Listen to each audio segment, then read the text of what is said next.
Alright, what's up invaders? Chris here, and today it's mommy makeout day. Oh, wrong script, sorry guys. Alright, sorry about that guys, that was a different script for a different video. Anyway, today we're talking about some character traits and gimmicks for Smash Ultimate characters.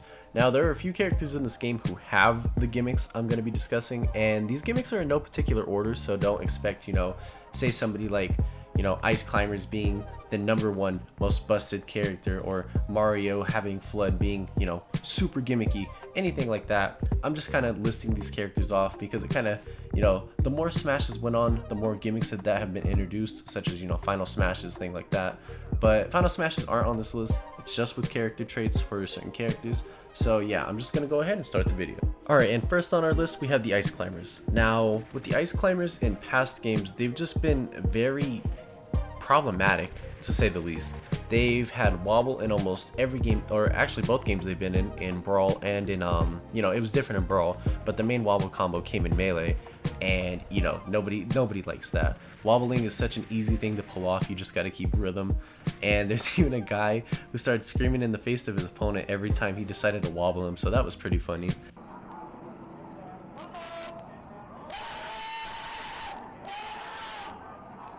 But, the Ice Climbers have always been troublesome. But in this game, Nana is just very, very stupid. She doesn't follow Popo like she should. The AI is just very poor. And if you kill her, that's literally the worst character in the game. Little Mac is better than Sopo. So, yeah, and they don't have wobble anymore, so they're pretty low on the tier list. They're like lower mid-tier to bottom tier. So having them in the game is just for more, fan service than anything. I don't think anyone, actually even played the Ice Climbers growing up. Maybe some people did on those cheap bootleg arcade things. That's the first time I ever played it. So there was some, cheap arcade bootlegs. So anyway, that's starting off with #1. Alright, and second on this list, we have Marth. Now, there's not much to say. The only real thing about Marth is that he has a tipper mechanic, so the tip of his sword does a lot more damage than the rest of his sword. It's just way too inconsistent. It's a very just gimmicky thing to have for such an amazing character. That's why people opt to choose Lucina in competitive rather than Marth. He's just way too inconsistent. And yeah, he's #2 on our list. I don't really have much to say about him. It's just his tipper hitbox. Alright, so this next one on the list actually kind of bothers me because this is one of my most favorite Pokemon. It's Mewtwo. And this one's more of a trait of his character rather than a gimmick. So it's his hurt box. His hurt box is just way too big. His tail, man. His tail is a hurt box. Why? And in one of the patches they were like, oh, we actually made the tail a lot smaller of a hurt box. No, they didn't. No, they didn't. They took like an inch off. Come on, y'all. An inch? That ain't gonna do nothing. And what irks me the most about the Sakurai, he does an amazing job of getting the characters to where they're supposed to be. If you look at any character's moveset, it is ripped right from their games and put into a fighting game. But Mewtwo is one of the lightest characters in the game, and Charizard is one of the heaviest. And in actual statistics, Mewtwo is 269 pounds and Charizard is 200. Why is he lighter than Charizard in Smash? I don't understand. He is a heavier Pokemon, and he is lighter than Charizard in Smash Bros. I don't understand that. That kind of irks me. I love Mewtwo, but there's nothing I can really do about it. But what the hell? What the hell? Alright, we're moving on. We're moving on. Alright, this one is more just about moves rather than a particular gimmick. It is a character trait, and we're going with Sonic. Almost every special he has is a goddamn spin dash. Side B is a spin dash. Neutral B is some type of spin dash. Down B is a spin dash. I mean, his up smash is basically a spin dash just in the air, and his down smash used to be a spin dash just kind of in an infinity sign. What? Come on. He has so many games that people don't like.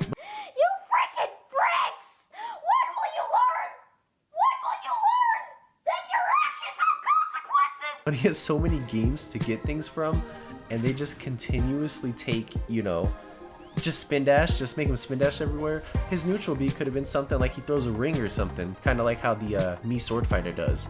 He throws that weird ring thing. He could have did something like that, but they decided not to. And on top of that, when he dies, kind of like how Mega Man dies, they should have made Sonic, blow up with coins or something. Like he just lost his coins. But you know, that's no here or there. He spin dashes everywhere. Nobody likes Sonic in this game. Nobody likes Sonic in Brawl. I mean, he's a cool character to have in the game, but he's just very generic as a fighter. And yeah, we're just gonna move on to the next one. Alright, so these next three, so the video doesn't take forever, are just gonna kind of be rapid fire. And we're starting off with Lucario. You guys probably already know Lucario has a gimmick called Aura, and when the more damage he takes, the more powerful his aura is, and the more powerful his attacks become. And you know, mixed with Rage, this character can literally kill people with a like uncharged forward smash at like 30 from across stage if he's at max aura. It's super crazy. You know, you're probably not gonna hit, or you might hit an uncharged forward smash if you make a read or something, but that's just crazy. And next is Wii Fit.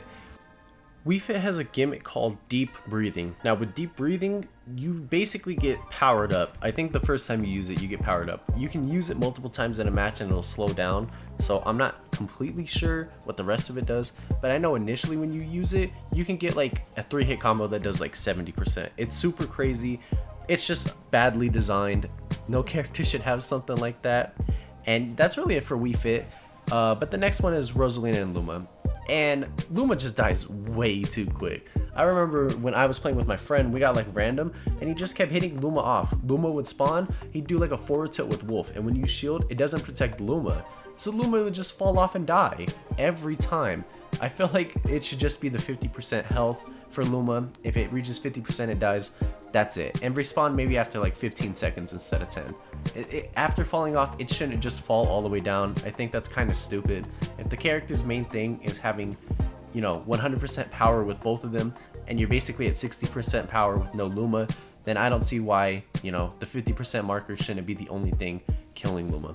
But yeah, that was the little rapid fire, guys. Now we're gonna get kind of heavy on with the other ones. Alright, and up next we have Little Mac. Now, I think that's all I have to say, honestly. It's Little Mac. He sucks in the air. His recovery sucks. He's not even the best on the ground. Little Mac. Alright, so up next we have Shulk. Now, the Monado arts are very broken. Just very broken things. I don't know too much about them, but I've seen competitive Shulk, and yo, that just, it's crazy. You can get out of a combo frame 1 with the shield Monado. It could be a true combo. It's like, nope, you don't get to have your you don't get to have your true combo. I get to break out of this. You know, Shulk's Monado arts are just very broken, and that's just a gimmick. But a character trait he has, I guess it's a gimmick too, is backslash. It's such an awful move, and the worst part is it does its max damage if you hit someone in the back while using backslash. Now I get it, it's backslash, you know. It's such an awful move. One of the most broken characters in the game has one of the most awful moves in the whole game too. Anyway, you guys, we're going to Bayonetta. And Bayonetta's, it's just Witch Time. Witch Time in Smash 4, it was broken. In this game, it sucks. Witch Time is just a terrible gimmick. It's just busted all the way, whether it's good or bad. And yeah, it's just kind of not even worth it to use it if you main Bayonetta. So I would not recommend using it unless you have a very hard read and your opponent is very high in percent. Alright, and a real quick one is Ridley's down B. It just kind of sucks. It does mad percent. I think it does like 64, but it just, unless you're hitting a hard read, triple uppercase, I don't even know what I'm saying, just a hard read, that move sucks. It sucks all around. There's no getting around it. It just sucks. And he's the only character that can do, I think, 70% with one hit. You know, just unless you're Hero, and we're gonna get into that in a second, but unless you're Hero, you're not hitting anyone else with 70%. Alright, and the last one that I'm gonna kind of go in depth on before I get to the super rapid fire characters is Simon and Richter. Why do their recoveries suck as much as they do? I understand they have great neutral with their projectiles, but come on. So why does their recovery suck as bad as it does? They have somewhat of a tether. They can use back air or forward air. They'll get back on stage. And they have some cool confirms, you know, like down air to up B, stuff like that. But just why do their recoveries suck as bad as they do? I mean, I've never played a Castlevania game, but come on. They're like the Little Mac of projectiles. Little Mac is like the Mii brawler, of, you know, his character, and then but he sucks in the air. And then Simon and Richter is like the Mii gunner, but just completely with projectiles. You know, it's crazy. They're like the Little Mac with projectiles. I mean, they're better than Little Mac, so I guess that's something. But yeah, that's that last one until this rapid fire.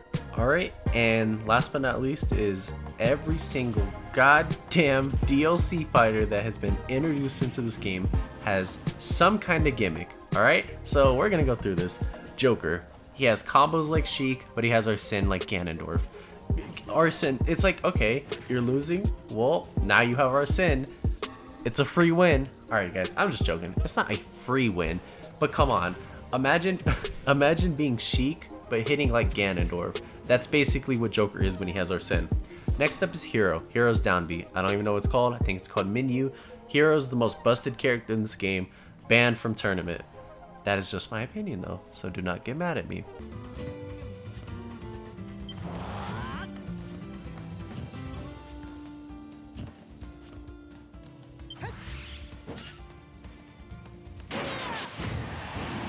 Banjo's side B. Banjo and Kazooie's side B can run out after 5 turns. Now I understand why they did this because it has so much super armor, but just it's also part of the recovery. If you're really far out, you'll use it to help you recover. And if you don't have any more, you're just shit out of luck, I'm sorry. So now we have Terry. The whole go thing. That is awful. That is terrible. Oh, you're past 100%? Okay. Are you okay? No, I'm not okay. You just knocked me off the goddamn platform because I was winning the match. I'm doing better than you, and you have like a get off me tool that just, I don't even know. One time I was Sheik, and he used the one where he punches the ground. And he has that, I think it's called something Geyser. It killed me at like 60%. And I was so shocked. I was like, I'm winning though. I'm winning. It was like a one-on-one stock and it just killed me. I mean, yeah, people are gonna say get good or be more careful, but come on, that's just like a free dub right there. If he hits it, obviously. I wasn't expecting it.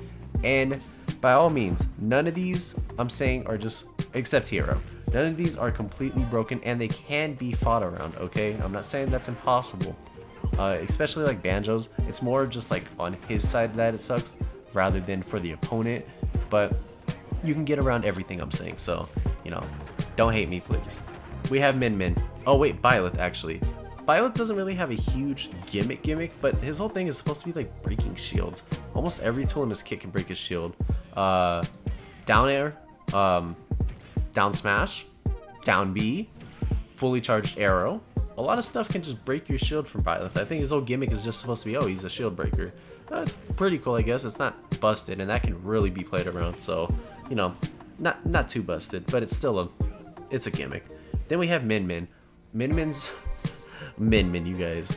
Her forward air, her jab, her smash attacks, like forward smash, and she has a back smash. Technically, they're all the same move. And she has so many 0 to deaths, it's not even funny. Not so many, but she can get a pretty easy one. I think it's just back throw to fully, you know, forward smash with the dragon. It can kill, you know. It's stupid. I hate the character. Then we have Steve. Steve's isn't really because of the opponent. It's more sad for him because he has to just keep mining. That's all he does, is he mines. That's it. I mean, yeah, he has he can build blocks and stuff, but his main thing is you have to mine to basically get better. So imagine charging Samus's charge shot for like a solid 30 seconds, and then okay, now you can do real damage. That's kind of what it's like for Steve. Feel kind of bad for the guy, but nothing comes close to our next character, Sephiroth, the one-winged angel. If I am winning the match, he gets the one-winged angel at 30%. 30%. And on top of that, he gets super armor on all of his smash attacks. And on top of that, he gets more damage and another jump. And he gets side B. His side B can help him break shields like nobody's ever broken shields before. Oh, Introspective got that cool shield break with Charizard a few years back. That's nothing compared to Sephiroth. Sephiroth can just break your shield if he sneezes at you. Especially with the one-winged angel form. And yeah, guys, that's the video. Those are the characters with the most poor character traits and gimmicks of all the Smash Ultimate fighters, in my opinion, of course. Now, if you have your own opinions, you can leave them in the comments, and I will check them out. Anyway, you guys, I hope you did enjoy the video, and yeah, I'll catch you on the next one. Peace out.